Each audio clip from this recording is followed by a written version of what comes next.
лицейларының оқытушыларына арналған қаржылық сауаттылық бойынша коучинг өтті. Коучингтің бірінші мақсаты қазіргі таңдағы болып жатқан дағдарыстарға байланысты және де мінекей қаржылық сауаттылықтарымызды дамыту, яғни жұмысы жүргізілді.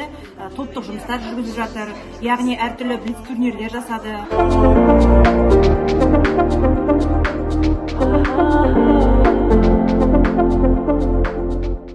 Жоғары деңгейде өтті. Көптеген қаржылық сауаттылыққа және де бизнесті қалай бастау жолында көптеген мағлұматтарға алдық.